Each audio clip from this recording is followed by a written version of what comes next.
Welcome. This is Coach Schuman back for the Success for Life podcast.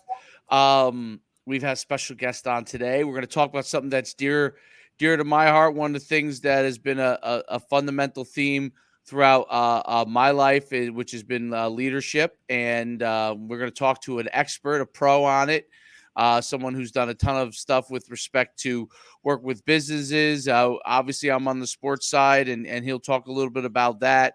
But with respect to leadership, how to develop teams, how to develop leaders, strategic planning, and those kind of things. And we're going to dive deep into it. My guest today is Mike Watson. Welcome, Mike.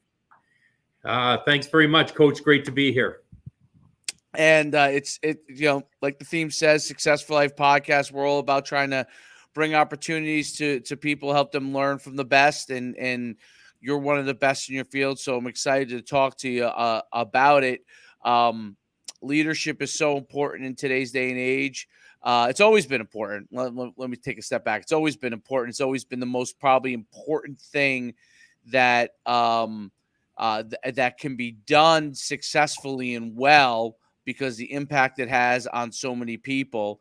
And so it's great to have someone who really has an understanding of it, who teaches it, who works with people on it, who mentors and coaches businesses on it. And so I think it's critical. It's in everything we do in everyday life.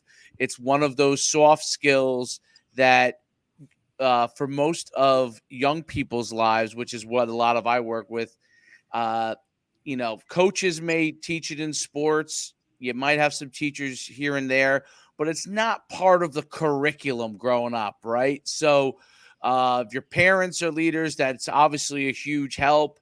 Hopefully your coaches are, and maybe a few teachers here and there, but it's not something that's easily gotten to as a young person. So talking with someone that's an expert in that field is tremendous.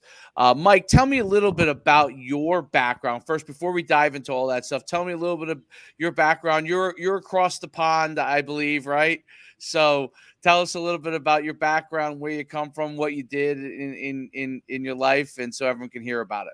Yeah, well, we're up north from you, Coach, and in British Columbia, Canada, raised in a small town, a little town called Trail, BC, that was known as the home of champions because of a lot of the great sporting people that came out of Trail. And so grew up in this environment where team sports and those activities are really what drove us. Went on to university and became a banker for a number of years. I had the misfortune of being kind of good at it, so I had the handcuffs on for a while, but finally escaped about 12 years into my career to form my consultancy, which is all about supporting organizations both in the sports world and in the business world to create and execute strategy.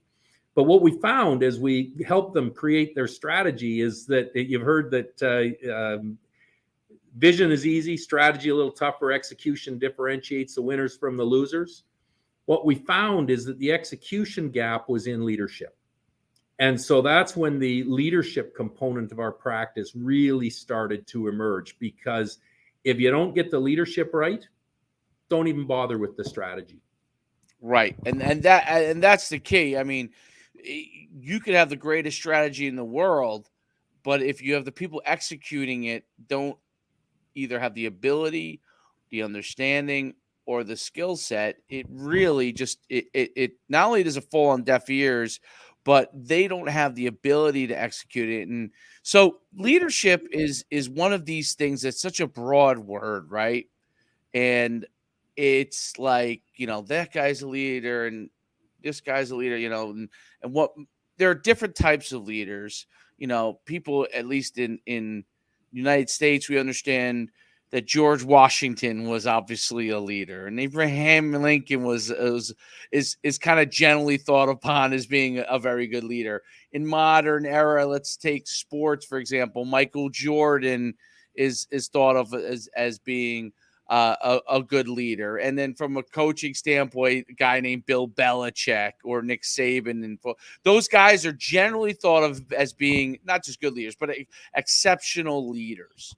But there's leaders in business, and Lee Iacocca was generally considered a very good leader. For a long time, Jack Welch was considered a very good leader, but now kind of in modern times not looked and obviously everybody's a leader within their time. His principles back in that time now being applied, the GE method, which was once thought of as the gold standard method, applied today would not be thought of as the gold standard method, would probably be frowned upon a lot of times as far as execution wise to get the workers to do what they need to do.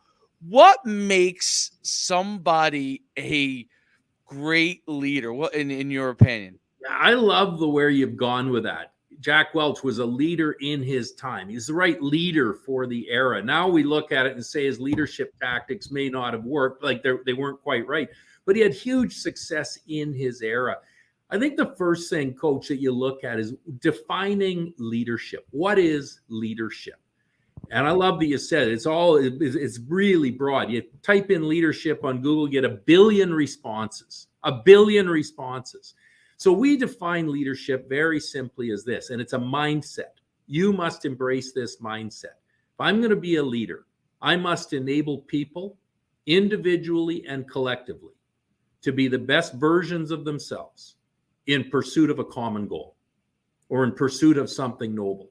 My mindset on leadership is all about enabling others to be their best, because that differentiates from being the best on the ice or the best on the court to the one that enables others as a team to be the best. So the construct of team is really built in there.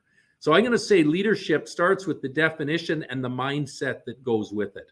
Absolutely critical that it's selfless about the other people, enabling them to be their best. And then as times change, like we live in the most turbulent times in human history. So let's not think one style is going to work for the next 10 years because we're moving so quickly.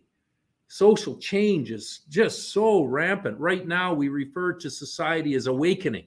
And I don't have to take the bullshit anymore. I don't have to be told and just, you look at coaching. In the old days, the coach told you what to do. You did it. You showed up on time. You worked your ass off. And now you get these more humanistic coaches that are actually connecting more on a purpose level because society has changed. So they've had to adapt. And what we see a lot of leaders is they're caught in the old. This is how it used to be. Oh, kids nowadays. So I say, they say, oh, kids nowadays, they got to change. They don't want to do what we tell them to do. Well, I say, well, who's the leader? Who's got to change? Who's got to change? Who do you need to lead? What do they need to be their best? So it's all in that mindset. I think there's two key things you hit on that are huge components for me. And to me, I hear first is adaptability. Okay. So there is no such thing. And I believe even back then, the best coaches, we're talking, sports is always an easy one because you could see wins and losses, right? That's why sports is kind of an easier thing. And especially at the highest level. But adaptability is a key component for a leader. And you hit on that, which in the old days, people said, you do this, this, and this, and you'll get the result you want. That's process. Process is a key part of it, right? But process without adaptability is not going to get to the thing that you said, which is getting the very best out of people. You can whatever someone's best is all you're going to be able to get, right? So your job as a leader is to figure out, in my opinion, what do they do well? How do they do these things well? And what is their capability, right? What is their capability? And then how can you get them there, right? So when you talk about how can you get them there, because they may not know that each person might require a different method. So my question is, because I think those key, and I'm pretty sure you agree just from hearing what you're saying. How do you find out what someone's capability is so you can then lead them, right? What do you, and I guess the other part, how do they want to be led, right? So their capability and figuring out how they want to be led, because they may say they want to be led a certain way, but once you get to know them, a really good leader will figure out this is how they really want to be led, right? So I'll let you run from there. Yeah, well, how can you tell? Like in business, you hire an industrial psychologist and they give you a profile, an assessment. What's their IQ? What's their ability to manage conflict? What drives them? What motivates them? So, I mean, you can pay to have that done. In Right, sports, right, you have the combines. So you're right. getting a sense of the intrinsic ability, but it's then what can you draw them to? And it's about constantly pulling people outside of their comfort zone to allow them to be the best version of themselves. So this is where I come in. You know, I'm a business leader, super smart, but I don't have a lot of experiential skill. So the leader's job is to stretch them 5%, 5%, 5% continually to see what the upper bounds are. You know, and then there's also the thing of stress testing. So you create environments for these people that push them to the extreme. And you see that in sports, in practice in sports all the time. You see it in the best businesses where they create these pressure cooker environments to see how people will respond, but actually to give them the opportunity to learn and grow. The key to that is that constantly stretching people outside of their zone of comfort. There's some real good human psychology that goes into that, because comfort creates complacency, creates discontent. So you're constantly stretching them to find out where their top end is a really, really big part of identifying where the talent can go. And then how do you get the best out of them? I like that you've recognized not everyone is built the same. You got the introvert and the extrovert, to keep it very simplistic. You got the one that needs the spotlight on them and the one that can't stand the spotlight. I'll tell you a story. You're from Jersey, Lou Lamoriello, when he was coaching the Devils. So my really good buddy, Jordan Tutu, had his career rejuvenated by Lou Lamoriello. And he'll tell the story of how Lou would manage, because Lou knew that with the younger generation, you couldn't come in and fire and brimstone, but he needed to get a message out to them. And so he'd go in the dressing room and he'd scream bloody murder at Toots. Yeah, bah, bah, bah, bah, bah. But then he'd call him up after and he'd say, hey, Toots, thanks for being that guy. Because if I do that with the young guys, they'll turtle, they'll buckle. But I know you can take it. So he used him as the example because he was an old school player. Right. And he could take it. So, but then the message goes through Jordan to the other guys. The other guys are going to get in their handheld. But Lou's genius, eh? And you know, so that's a brilliant thing that you just talked about, and you said it so casual, which is what I really like. That's how I know you really understand it. There are still those people that the fire and brimstone works with, right? And it's however they were raised, you know, or whatever their own personality. Sometimes how they're raised, sometimes their own personality, right? And there are those guys that you want to get on, and whatever that is in them, it just gets them to go to a different level. And then there are some guys, if you want to get them to go to the next level, like you have to put your arm around them. But I think what you talked about when he called them up after, to me, is the most important thing, right? They don't care how much you know until they know how much you care. So whatever someone's personality is that gets the most, you know, whether it's yelling at them, whether it's putting your arm around them, in the end, they have to know that you genuinely care about them. That's where they're calling up after is such a big thing, right? I'm riding you because I know you can get there, but I'm going to call you up after when it's nice and quiet so you can understand that, listen, I think this is what we need from you. And I'm doing it because I love you. You are spot on. And actually, so we did a lot of work with John Herdman, coach of the men's national team. He used to coach the women's team that won gold at the Olympics in soccer. And before he started coaching at that international level, he interviewed a bunch of former Olympians to say, what did you get from your coach? What 3 things did you get? And he narrowed it down to 3 things. They believed in me. They supported me. They loved me. Like, imagine that as a leader, your job is to love people. So I'm going to circle back when in our book, we talk about trust is the most important element in leadership. The mindset is my job is to enable you to be the best version of yourself. In order to do that, I got to build trust. And the single biggest driver of trust is I care about you. Doesn't matter the message I'm delivering to you, because you know I care about you as a person. So as a leader, my job is to care.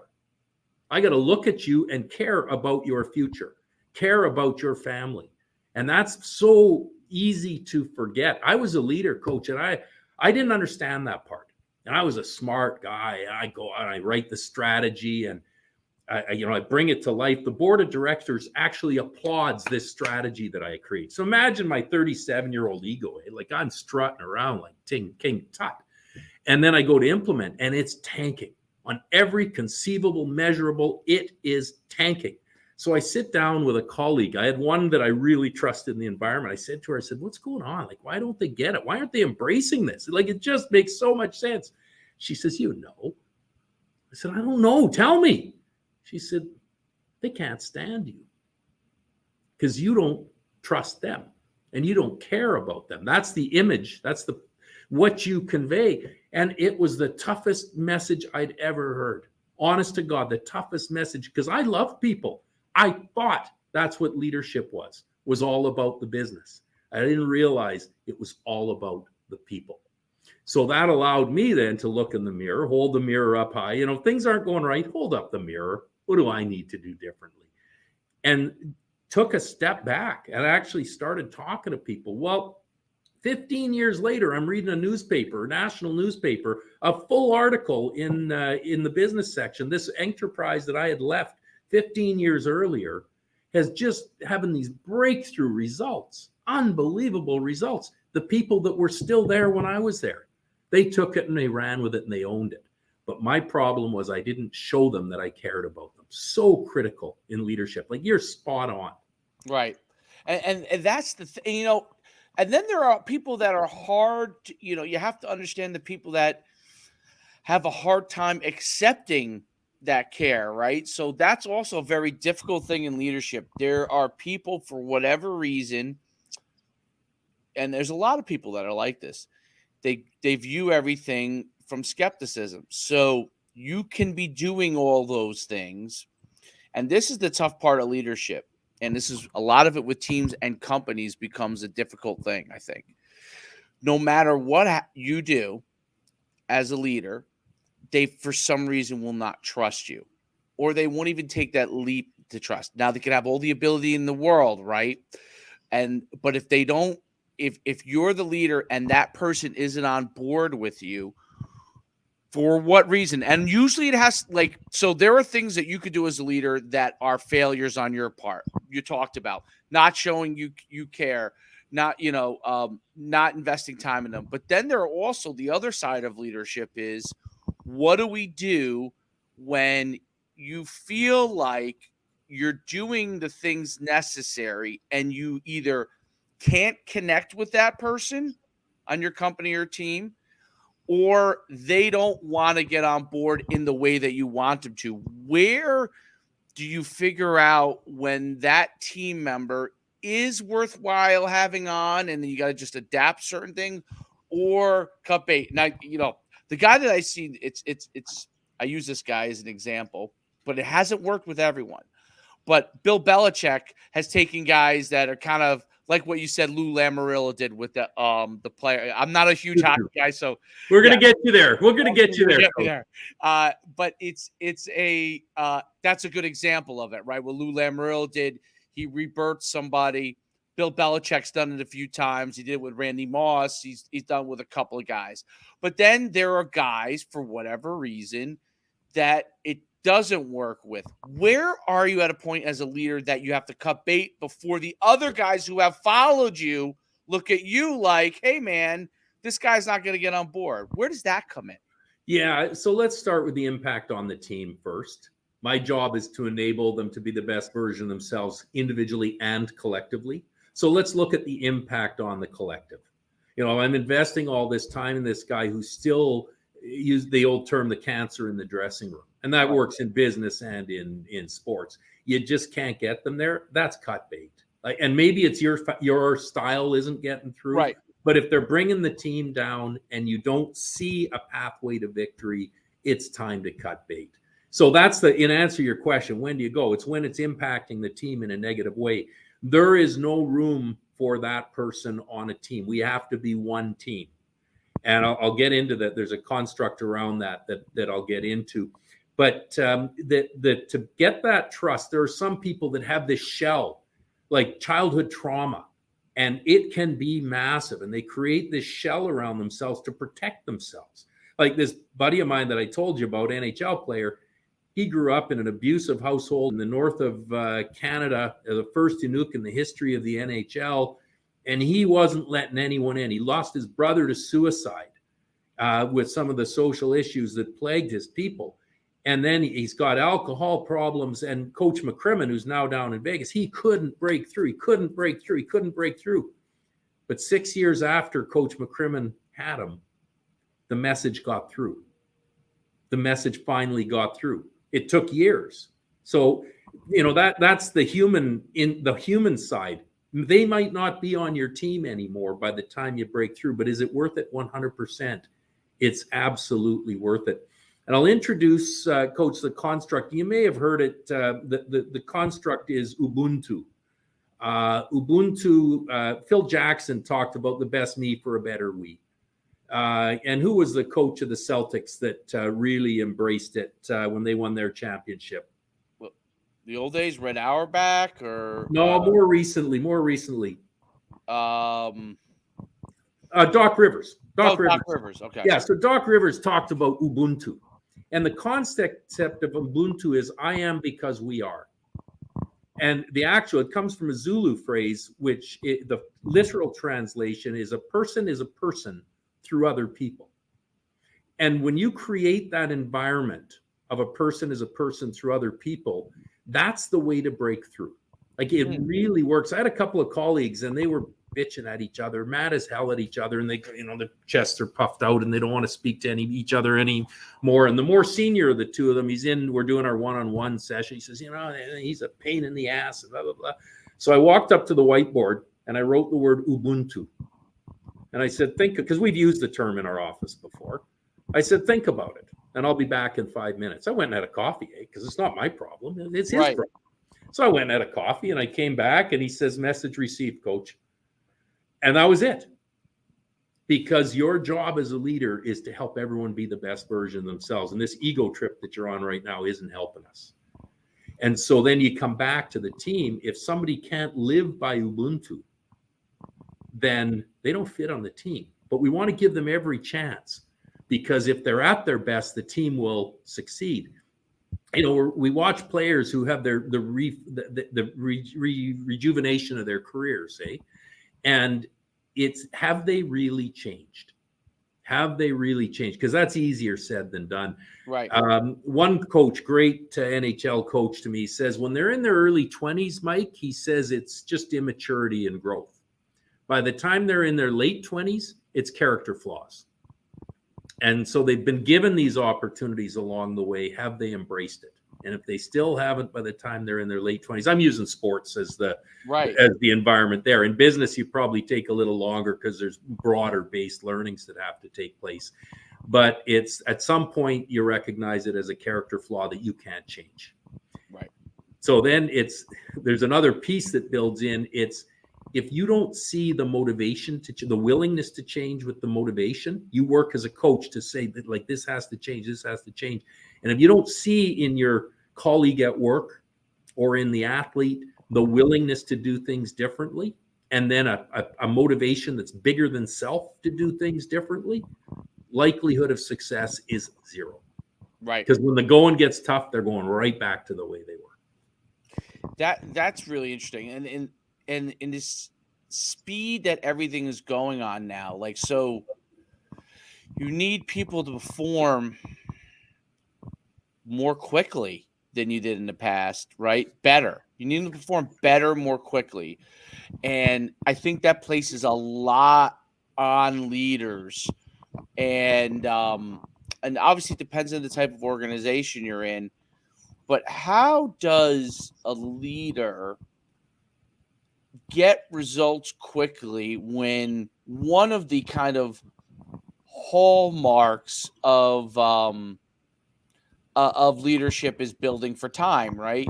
Ultimately, you may be not good in the beginning, your team, but they become better from your leading and coaching, and that could be in business as well, right? Just an entrepreneur starts a company, he only has a few bucks behind him. As he builds his team over time, they become more and more successful, right? You could look at Amazon as the example of that, right? They were him and his wife. Of course, his wife ended up, he goes in a different direction on that. But him and his wife, his wife's support base. He's in basically written Amazon on the wall over there and starting delivering some books, and then he builds it up over time. Right? They become a better and better organization over time. And you see that over and over again, that you need to be able to do things more rapidly. How do you get the most out of people more quickly? I guess let's start with that question first. How do you get the most out of people more quickly than maybe they would have wanted to go in the past? Because if you don't start to push the envelope with them in business, is much more in business than it is in sports. But they're going to move on to a different company, right? If you don't identify that skill set, you don't start accelerating them. 23-year-olds today do not have the same level of patience. Nothing to do with ability. It's just the world they live in moving faster. So they're trying to figure out and expect things faster. How do you adapt with that? Yeah, well, so you run the risk of your employees moving on because they're not winning. We all want to win, hey? Right. You got to create this winning culture. We want to win, so let's define what winning is. And let's remember, there's also the investors. If you're not making money, I got some patience. I'll put this money in, but at some point, I have every expectation of a return, and no one should have a problem with that I expect a return. So then the magic comes in, how do you do that? So let's first define what winning is early. So is winning profitability in year one? Maybe it's not. Maybe winning in year one is some milestones and we celebrate those milestones. Maybe it's profitability. But let's be really clear what great looks like in this year, which is a stretch for all of us, but it is achievable. And let's make sure that's what we're celebrating. Because if we're saying, yeah, we're going to be profitable, but that's 2-3 years out based on where we're at today, or we're going to hit an inflection point and skyrocket. If we're not realistic in the timeline, people get frustrated, investors get frustrated, and the employees get frustrated. So this is about creating a common vision or mission or purpose. You're like, what is it that we're in pursuit of? What makes this a great year, and what is the long-term pursuit? How does what we do this year serve to the long term? And let's align our people and give them ownership of it. You know, this old term buy-in, they need to buy in, it's a terrible term. Because that means I'm selling you something. I'm selling you a bill of goods. No, they got to own it. And so when we talk about why are you here, coach? Why did you join our team? How does it fit to where you want to go? What do we need to get right this year to have it work for you and your growth and us in our growth? That's back to Ubuntu. And we got to link those two things and set those goals. And then we work our asses off to get there. And we don't tolerate less than hard work because you've said you want it. So now I care about you and you said you want it. So may I have permission, coach, to push you? And maybe some will say yes, whatever they're going to say. But now that we're aligned and you have said this is good for me as well as it's good for the company, we've created license to push for hard work, to set that bar high. So aligning around mission, really, really critical. And that mission must be realistic, but it must be aspirational. That's mind blowing there. How? Oh, you got like echo here for a second.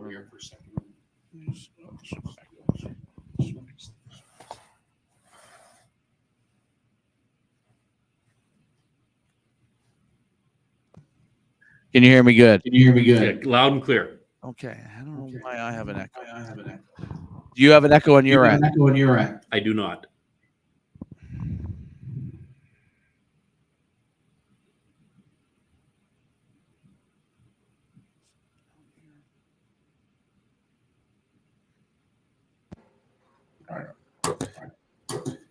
talk from this side here.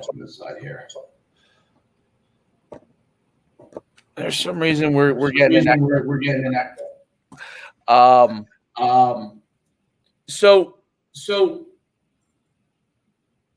with respect to leadership, and one of the things I think is so critical is this idea that there are a lot of bad leaders that end up getting in positions of leadership. And how is that such a thing? So I look at government, for example, a lot of time. You see people in government that have people in place that you have to deal with, and I have to deal with it in my business a lot of times, that don't make decisions effectively and don't feel like they are incented to make decisions effectively and are in positions of leadership where they have to make decisions. Why is that an issue in organizations? One of the big issues that we have why leadership is so great leadership has become so important and so recognized is because there's so much bad leadership. What do you say on that? Yeah, well, the first thing I'm going to say is let's not use politics as a breeding ground for great leaders. Because look at what they do. They are in pursuit of power and popularity. And neither one of those are healthy leadership. Back to the construct of Ubuntu, for the better we. There are some very rare leaders in politics that you will find who are really driven on what's best for society. But leadership will never be a popularity contest. If you think it's a popularity contest, you're not going to be the best leader you can possibly be. Because you got to be unpopular sometimes. To be caring, to care about someone, sometimes there's tough messages. So let's not use politics as the example. How do leaders get into these spots? And I'll use the corporate example in sales. The best salesperson wins because we've created this hierarchical structure that to get the bigger paycheck, you got to get the next promotion. And so the best salesperson becomes the manager of people. Well, that person may not want that. That person may have no skills in that. And you look at the greatest players in sports, they don't often make the best coaches. I mean, interestingly, in hockey, sometimes the enforcers, the guys that drop the gloves for the good of their team, have gone on to be the best coaches. Interesting. Yeah. So let's be careful who we put into these roles and why we put them into the roles that they're in. Like, for gosh sakes, why take your best salesperson and put her into the role of sales manager if she doesn't like leading people? Some just aren't equipped and they don't want it. So who we choose is really, really important. And then give them the opportunity to develop. So why are there so many poor leaders? Because we haven't emphasized as the group that promotes what leadership really is. It comes all the way back to your first question. What is leadership? Enabling people individually and collectively to be the best version of themselves in pursuit of a noble goal. And if we think leadership is about widgets, then we're going to promote the wrong people. Yeah. And that's a key point. Your sales example is an example that I think is the key. There's too many examples of people seeing a higher performer in one area and mistaking them as a leader in another area. And then there's a lot of examples where people see someone who doesn't do well, let's say in sales, and dismisses their abilities in other areas, maybe leadership or operational. Yeah. So are there tests that can be done to figure these things out? Yeah, there are some great tests. And I talked earlier about the industrial psychologist, and there's a whole industry around psychometric testing and for leadership. And the leadership competencies. We've actually created, and we've just launched it this month. And I didn't know you were going to give me a commercial opportunity, Coach, but I'll take it. I'll dive right in because I'm an we've created an assessment tool. We had a bunch of team of industrial psychologists that looked at what we call out as the attributes or habits. We use habits because they're repeated, of great leaders. And it enables people to self-assess on their skill as a leader in today's times. Now, what we test for today may not be what's going to work 10 years from now. But in today's turbulent times, where leadership is about building trust, and that's that trust with care. It's about humility, which is I can't succeed unless you succeed. So I diminish my role to elevate your role, because as a leader, I need you to succeed. It's about inquisitiveness, the ability to ask great questions for two reasons. When I ask a question of you that's a serious question, what do you think we should do? Well, coach, what's going through your mind is you're now engaged. You're given an opportunity to own this problem. So part of me asking you is giving you a sense of ownership. The other part is I make a better decision. I may disagree with you, but I've got another data point from which to draw from. So inquisitiveness is a critical issue for leadership. And then there's the governing, the how I govern myself. Optimism in today's turbulent times, war in the Ukraine. We've got the health crisis going on. We've got interest rates going up. We have to have this optimism that if we work hard and do the right things and put in the work, great results will come. The next attribute is discipline. Discipline is self-discipline. I sleep well at night, like I go to bed early, I get up early, I eat well, I don't drink too much, I get my exercise. It's absolutely critical. To be the best version of yourself as a leader, you need to be self-disciplined. And then the last one is courage, the courage to say what needs to be said. So there are tools of that nature. They're countless. Just Google leadership assessments and they will come up. But if you really want to go deep, you go to a team of industrial psychologists, and there's one in every city. And you say, I'd like to get a leadership assessment done. We don't hire anyone without putting them through a leadership assessment.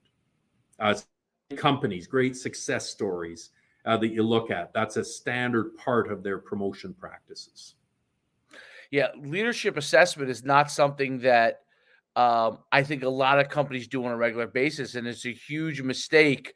They'll do psychological assessments. They'll do I don't know, the Briggs-Meyer assessment. What do you want to do with your life? On the Briggs-Meyer assessment, I don't know, when I was what I wanted to do as a youngster completely changed, and I think those things are failures to be able to understand what people can and can't do.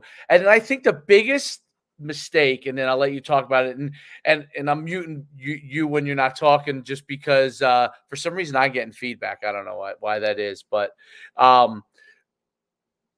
when people interview, I think interviewing, the way it's done in most places, not all, there are places I'm sure that do great interviews, but you interview with one person, I'll bring in then a committee of 3 or 4 people who probably half of them aren't good leaders anyway, and they're going to interview you. And then we're going to make an assessment on who you can hire basically off of whatever your load of BS that you're filling me up with, so I can give you my load of BS of what our company's about, and nobody's getting any real answers. Then they're working, and then 30 days later, they're like, oh, he's not who I thought that person was in the interview. Well, that's not much of a process, and I see it over and over again, and then they wonder why there's so many failures. Tell me a little bit more about that. Oh, the process of hiring. Let's get into these panel interviews. I hate them because what you're setting someone up for is a popularity contest. How am I going to have them like me? That's not a test of your skill and ability. That's a popularity contest. How do you really assess someone's ability? What have you done in the past? Tell me about the results of your teammates. So you ask somebody in an interview, I don't need a panel. I just want to sit down with you and say, that last team that you were on, tell me about the results of your teammates. Watching how you respond to that is going to tell me all about you as a leader. Because were you selfish? Well, they all worked hard and I got these results.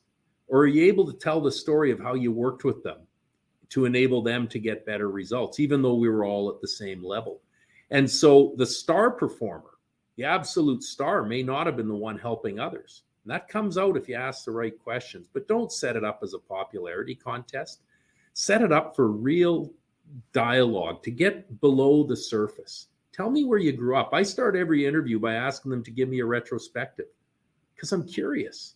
I want to learn about you. Tell me about where you grew up. Tell me about your family. Tell me about what it was like being a kid in Arkansas. Tell me what you love to do. What did you love about your last job? What would they say about you? Like, get real with people and then recognize that we are heavily influenced with unconscious bias as individuals, massively influenced by unconscious bias. So then take what you've learned and use it as a hypothesis. I think Coach Schuman is going to be a great guy. But then do the next piece, which is some sort of a profile. Don't use Myers-Briggs. It's the most statistically insignificant tool that exists. Okay, the psychologist will tell you, oh my God, don't use Myers-Briggs. Coupled with others, it can be great. I hope that's not slander. I don't want to get in trouble. It's not one that I'd be a fan of. But find an assessment that you're comfortable with, which validates your findings. Don't trust your instincts because recognize the unconscious bias, and or bring another colleague to say, hey, I met with this person and I quite like what I'm hearing. I'd like you to meet with them, but I don't want to color your opinions. You know what we're after. Could you meet with Coach Schuman and tell me what you think? But you're doing it with real purpose. You're not putting you in a room to sit across a panel to win a popularity contest.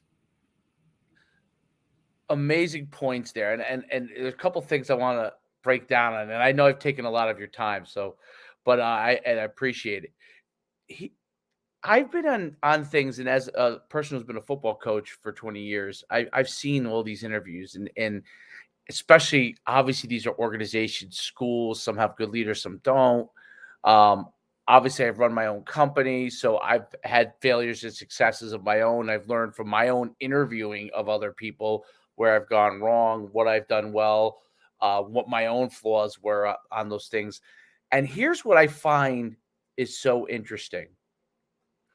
When you tell people exactly what you've done and when people have asked you, which I think is a great question, what failed at this place, and you explain to them. And one of the things I've always said, so years ago, I built a football program that was a very successful program. My opinion was it was poor leadership at the top that got it to that point. There was one very good leader in the middle there who ended up hiring me, and we ended up having a lot of success because him and one other person acted as a shield for a long time. But in the end, I always said, the overall organizational leadership ended up, even though we've been to the state championships and all these things, their desire to have our group succeed long term was never there, in my opinion, and ultimately, which led to my departure. I bring this up every time I've ever interviewed in football after that, and I bring up and I say, well, the thing that I want to know is when we become very successful, is the school ready for a highly successful football program with now that being the number one program in the school? And they are shocked when you answer it that way. But I've definitely lost jobs because of it, because I realize when I don't get that job, and if I was the best candidate, in that case, sometimes there are better candidates than you, and that's what it is.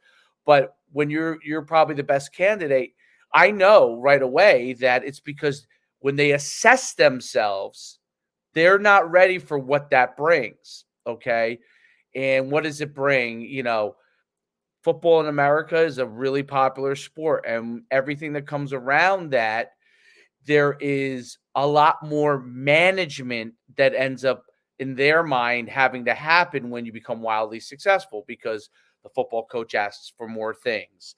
The families, there's a lot of money that comes into the program because you get more support, so on and so on and so forth, which ultimately means they have to manage things that go outside of the school responsibilities, which is why I've always said that the European model, and maybe Canada's similar, I'm not sure, but the European model of like where school is school and then club is club is kind of always been an interesting thing to me, because schools have sports in America, and there becomes and either we're committed to success in sports or we're not, right? Whether they say it or they're not, it really is. We're committed or we're not to it. We're a academic school and we don't care about sports, or sports is a large part of who we are academically. And it's because of the management and leadership part that goes into it at the what you guys probably would call I don't know, secondary. I don't high school is like the secondary level. What do you think about that? I think it's an interesting thing, and I'm curious your thoughts on that. Okay, the first thing I want to say is integrating sports in school is critically important, and we don't do nearly enough of it in Canada. And I envy the way you do that in the US, where high school kids are convening in the stadium to watch the school football team play on a Friday night. That creates a sense of community. It gives them something to aspire to, something to rally behind, and it enables kids to be the best version of themselves. And I'd use the same argument for theater and for the arts. Okay, it's not unique to sports, because if we recognize education as being the place where we are grooming children to become adults, the best versions of themselves, then that's not just reading, writing, and arithmetic. Okay, it's life.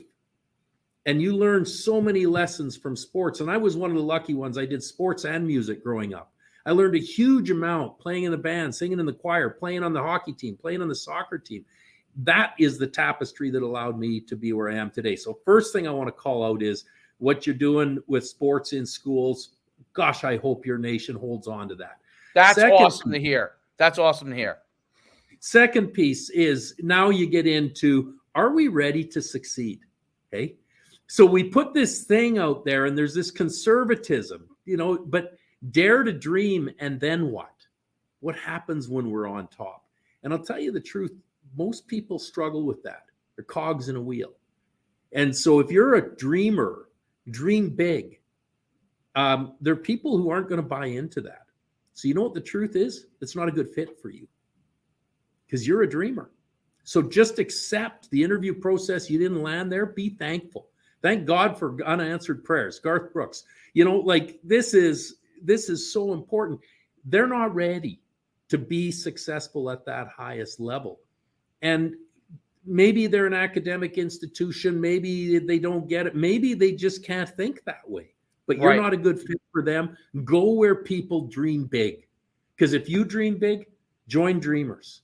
But make sure the dreamers have the infrastructure, the discipline to do the little things to get there. So you start with the dream. That's way up here, eh? Get the dream. Then let's go right back to what do we need to do tomorrow, today, in this minute, in order to achieve the dream. And that's the discipline, tactical approach. I was chatting with a former pro athlete the other day, and he talked about habits with discipline. He says, how do you get great habits with discipline? That's not answering your question, but it's that you get habits with discipline enables greatness, and then be ready for it. Prepare for it. So we're getting better and better. We're soon going to be great. And that's going to have different demands on us. So our strategy is going to have to shift as we get to this next level. But if you can't be surrounded by people who dream, get the hell out. That is so. I think every person that is in leadership should understand those things. And that's, I guess, a self-assessment, right? Before you going into a situation, or maybe even when you're there, right? You realize, okay, this may be for me as far as your interview process, or they're not on the same level that I am, or some people, and I look at it from it's a really, really interesting thing that you said there, and I'm just trying to unpack it. When you go into an organization, you're at different stages in your career, right? So you can legitimately go in at the same stage as one place. So they may say, yes, our dream is to be the best at X, but they really haven't, it's more of a thought than a dream, right? And you think, okay, you can do something there, but you're early enough in your career that you don't know much about anything, right? So now your next thing is you get to a certain level. They're still, maybe they moved a little bit, but they're here, right? So now you have to think, can they get there where I'm now at? Because I've kind of gone maybe past them. Or do I need to move where they're already at this level or higher where I could continue to grow? So I think what you said there is so important is we're all at different stages in our career at different points, right? Whether it's owning a business, whether it's our own leadership skills, and understanding where we're at, where we fit at that moment, at the same time that we're aspiring to go to a different level, and then finding places, persons, or things that meet that level and continue for us to find either new places. Some of us are lucky enough to find it in one place. Great, but being able to assess that. Do you have anything for self-assessment? Well, the self-assessment we have on leadership, but if the place you're at isn't going to give you the ability to grow, to optimize the God-given gifts that you have, then you should leave. Okay? Don't blame anyone. Just leave. Own it. Own it. And you've risen to this level, as you say. I'm here now, and the organization has stayed flat, and I'm not growing any further. It's time to leave. There's a wonderful example in First Nations history on the west coast of Canada. Squamish Nations, actually be the west coast of North America. And this is the land of plenty. They didn't have the Iroquois and the Huron fighting battles. They were the land of plenty with safety, shelter, food. They had it all. And every second or third generation, because they had everything set up, this is before colonialization, the elders of the tribe would come to them and say, it's time for us to leave. We're going to pack up our belongings and we're going to leave. You think about that. They had everything. Why would they leave? Why would they pack up and go? The elders knew that comfort bred complacency, and complacency bred discontent. And they needed to be industrious in pursuit of something grand. So they would pack everyone up and they would start again, just for the purpose of packing everyone up to start again.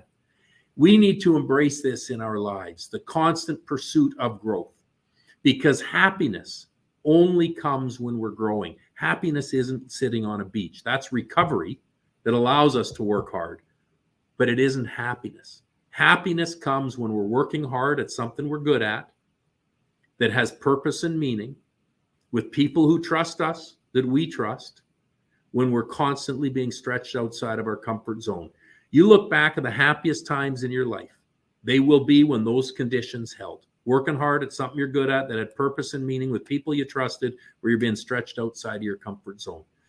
That's what it's about. And when you no longer can say those things, that you're working hard at something you're good at with people you trust and you're being stretched, it's time to move on.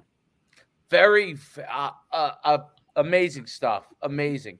I always think of, I don't know if you're familiar with the story of Abraham Lincoln when he changed generals, but I read a whole thing about, read a whole thing on Ulysses Grant and read a whole thing on Abraham Lincoln.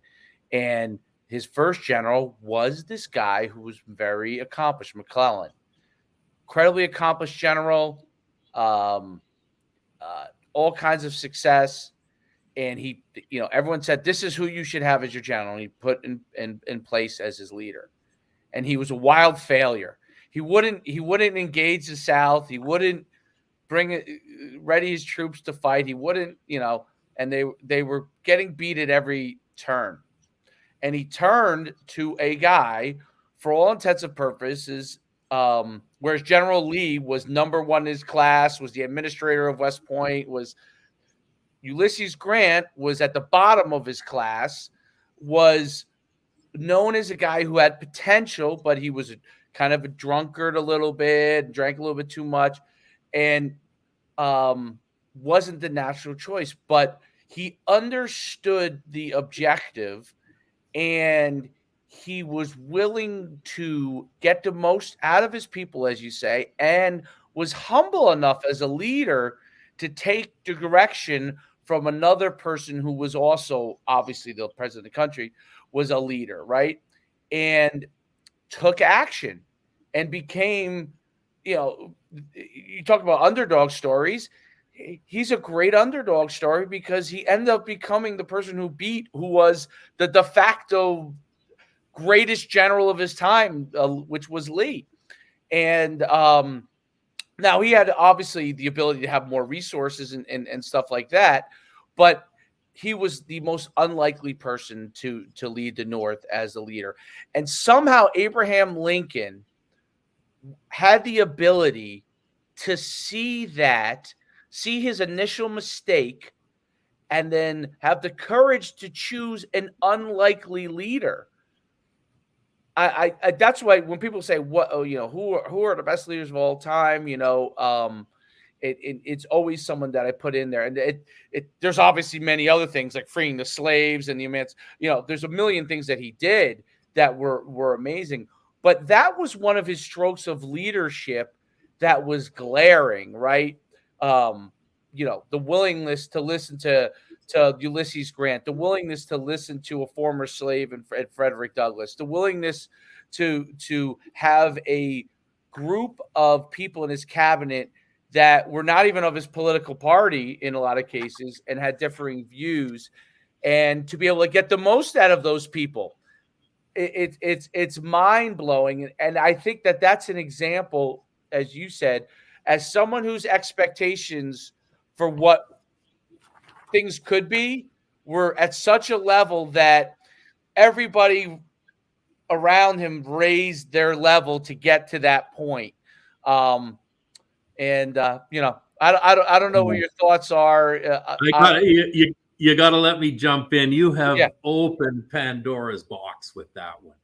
I got three constructs that I want to raise with you. The first is societal's pursuit of perfection today. I think it's a real challenge in our society today. The second is leadership through failure.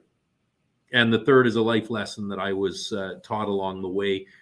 You talk about the Ulysses Grant versus I think Lee was the other general, and one had the resume and one didn't. We're more and more resume focused now. And with the social media that's out there, and somebody says the wrong thing somewhere along the way, they're disqualified.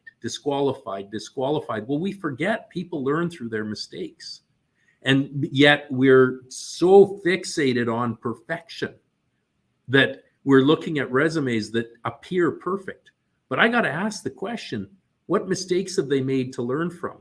There's an adage I raised our children to, which is wisdom doesn't grow in our good days. Okay? Wisdom grows when we fail.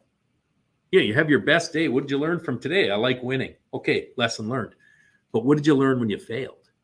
If I'd done this differently or that differently. This societal pursuit of perfection actually drives mediocrity because I can't fail. So that to me is a huge, huge takeaway. I look for people that have failed. I want them to tell me about their failures and what they learned from them and where they want to go with it. Don't make the same mistake, but you got to fail. Find the crash line. Just don't cross it, and cross it as seldom as you can. The second piece is leadership in troubled times. And one of the great, the case study, you go to Harvard University, they'll talk a leadership case study. There's a guy named Shackleton, who was an explorer of the Antarctic. And he's the famous explorer of the Antarctic that everyone talks about as the example of leadership. He never made it. He was the one that never made it. Yet he's described as the great leader because he was a leader who had an indomitable spirit, and he got all his people home alive. So he cared about his people beyond the goal. His people were more important than the destination. And it's just such a powerful piece with this Shackleton. And that's the leader that's remembered and written about today, not the guys that made it. Hey, isn't that fascinating? That is fascinating. I think I've actually read his story. That's where you will have seen it. The boat went down and they or something, and they thought they were stranded there, and they somehow all came home alive. No one. Yeah, it's the most amazing story. They were on a boat without navigation equipment, and they traveled hundreds of miles using only the stars, and they came with pinpoint accuracy to get home. The stories are there's some videos done about it. Shackleton, it's just an amazing story of leadership and what he's remembered for. And I'm going to come back to the third piece that you talked about in who you hire and who you promote. You know, is it the general with the great resume or the one that's made the mistake? And you know, I was born to a pretty good environment, a really good environment. Like I didn't have to go through a lot of the challenges that many go through. My father was a very successful engineer, and he ran a global. He didn't own it; he was an employee in a global company, a very senior level. And I said to him, "How do you hire engineers?" He said, "Well, he says I look for the one with the absolute best grades, and I hire them to go into our research department, and there they remain for their careers. And then I go to the ones with average grades that are involved in all the social activities, because they will become our leaders." And so it's not the smartest, it's the most adaptable that thrive. And the piece that we look for is grit. You know, we've known in sports, you've known about grit forever. The one that just gets up, dusts off, moves on, doesn't have the hang your head body language, oh poor me body language, gets up, dusts up, says, put me back in, coach. You know, the Rudy in that great movie. Right. Just brush off, and I'm gonna go at it again. Through COVID, the American Psychology Association has actually called out that one of the most significant attributes for resilience, the ability to withstand a blow and keep going, is grit. Optimism is another, inquisitive is another, but they're talking about grit. So when we interview people, I want to see the grittiness. I don't need to see an Ivy League education and the top marks. I want to see that you came from here and you made it to there, because that's grit. Show me that. Show me that you're going to work the hardest to get to what you're capable of achieving. The indomitable spirit. How do you measure when we think about leaders of the eras and who were great leaders? Many would talk about Winston Churchill as a leader for the times, Abe Lincoln. But what did they have? They had an indomitable spirit. They would not give up. Churchill's famous speech, never give up. Never give up. That was a convocation address he did at a university. He said 6 words and he sat down, and the standing ovation lasted 15 minutes. But that's the grit. Amazing. And I'll tell you, when we look for grit as leaders, we show grit. We don't give up. We set great goals, and we work with our teams to give them ownership of the goals. And then we take the blows and we own our mistakes. Yeah, I screwed that one up. Oh man, that sucked. And then we move on. Man, now you're talking about real leadership. Yes, that's fantastic. I mean, I've learned so much on this podcast today about not just about leadership, but what it takes, and not just the skill sets, but the personality of it, and the ability to get people to do their best. It's one of the things I've always said. Like my son, who's going to be 7, and he plays all these sports. He's a very good athlete, and he's luckily he's got good genetics in him from that standpoint, and he does well at things. And his first reaction, and these things I believe a lot of it can be taught. You have to have certain innate skills. Everybody has certain genetic, but a lot of it can be taught. And his first thing is always, did I win? Did I not win? And I always say, did you give your best? Did you give your best? Yes, I did. I said, that's the most important thing. You know, you're going to, If you're running track, eventually you're going to run into somebody faster. If you're playing football, you could be the greatest football player for the longest time. Eventually, you're going to run to possibly somebody better. But the key is, did you give your best? If you gave your best, everyone around you and yourself, for yourself, you will know that you have the ability to give the best that you can. And then that you can take in everything you're doing, right? And that's where sports obviously is it is not life, but it's a metaphor for life, right? Things you Absolutely. learn are metaphors for life. So the metaphor is, did you give your best? Well, when you go in an office and you're working every day, what is your best is not as clearly defined as it is in a race. Now if you're a salesperson, it is, but if you're there and you're given like 10 tasks and you complete those tasks, you have to really think about what you're doing to be your best. So it is a metaphor because what you talked about is continuously pushing the envelope a little bit beyond your comfort level gives you the opportunity to keep doing your best. And ultimately that's what all we can do is what our best is. And it's our job to figure out what that is, right? And great leaders help us figure that out so we can then hopefully get as close to that as possible. When you say to your kid, did you do your best? And there's a feeling when they say to you, yes, I gave my best. At that moment, they realize, oh, that's what it's about. Now they forget very quickly at 6 years old because you got to remind them. But ultimately, if you remind them enough as they go through failures, okay, they'll realize I didn't give my best in this situation. Why didn't you give your best? What is the reason you decided not to give your best? You didn't like what you were doing. Okay, let's figure out what that is. You'd like to be doing this. Okay, let's figure out if that's viable, right?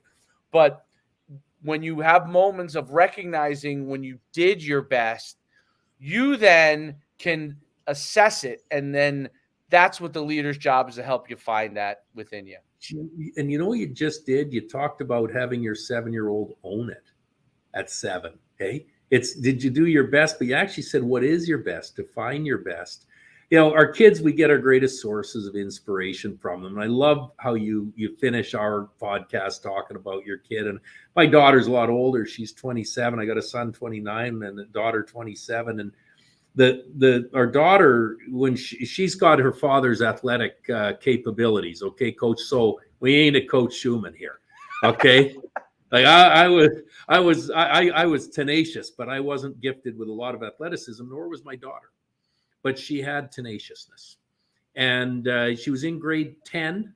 I think that's a junior with 2 more years. Sophomore, yeah. Sophomore. But she got 2 more years of high school left. So now she plays basketball, and she played on the sophomore team, but she wanted to go to the next year. But now you're on the senior team, playing basketball. So she didn't want to go because she didn't want to face the failure of not making the team, because she was the first off the bench, but on the bench in the junior team. So, I won't make the team. I won't make the team. And I said to her, I said, well, honey, I said, I get it if you don't want to go, but wouldn't you want to give it a try and see? Because you love the game. Is it worth giving it your best shot to see if you could make the team? And then always know that you gave it your best shot, even if you didn't. I didn't know if she'd do it or not. She didn't talk much about it, but she decided to. She worked her ass off. She worked and worked and worked and worked and practiced and practiced. And it was about physical fitness. It was never going to be about athletic ability, because she had mine. So that she was not going to be a star. But she made the team. And in her junior year, that's the second to last year, I think, she won an award at the school for the most inspirational athlete, because she made it without the skill and ability. So now fast forward, she's in university. And she's academically inclined, gets put into this case study competition. And her team that does this accounting, it doesn't sound very exciting to me. Hey, I'm not an accountant, but they do this case study competition.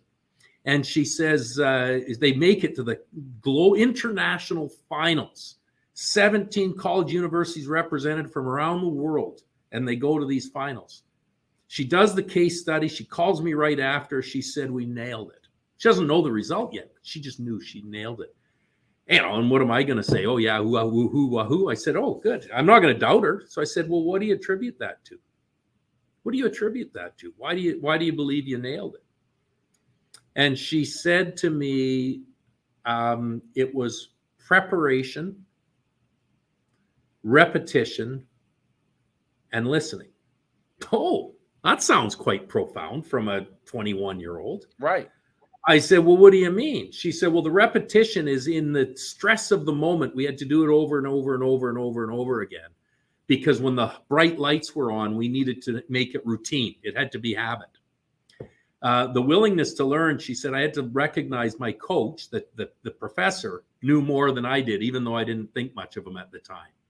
So I had to open my ears and listen. And then the work ethic around, I said, Katie, where did you learn that? She said, in high school basketball.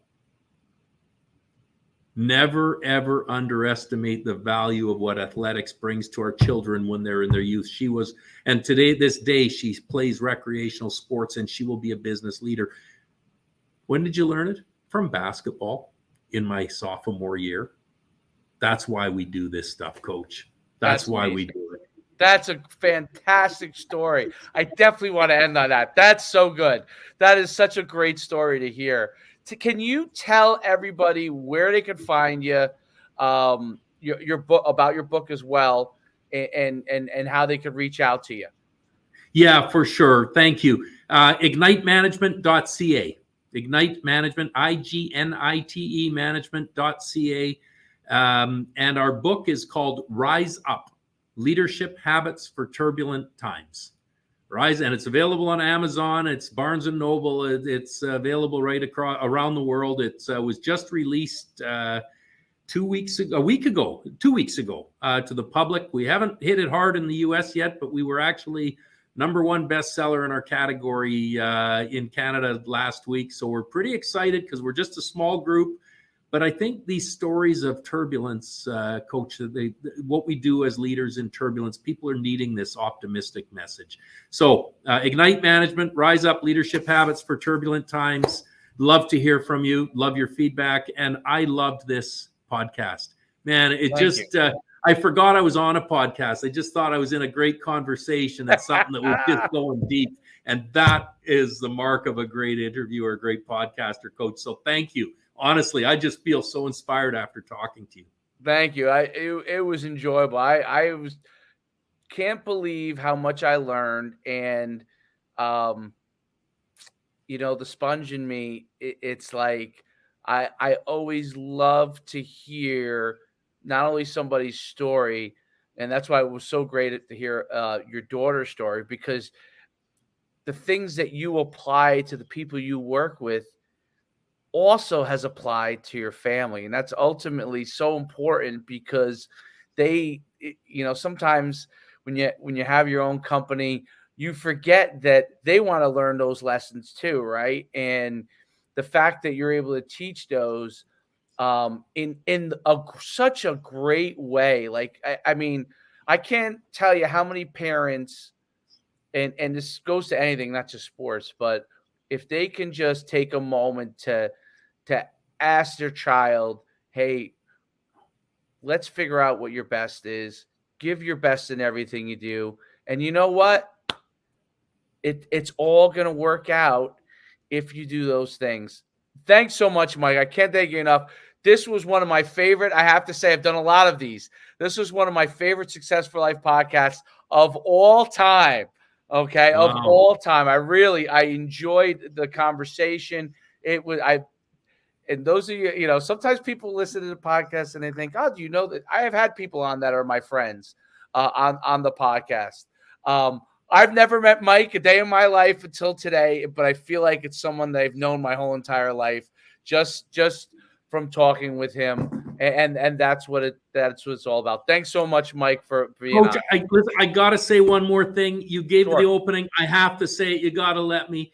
If you're a leader and a parent, your #1 job as a leader is with your kids. That's where it starts. That I don't give a rip where your successes are in business. If you haven't started in your house, then you're never going to be a leader in my books. It starts there, and it's the same principles. Thank you for hearing that. You're Amen. a beauty. You're a beauty. Amen. Thanks for having me. Thank you, Mike. For Successful Life podcast, I'm signing off. And thanks again for being on. Have a great day. Take care. Thank you, sir.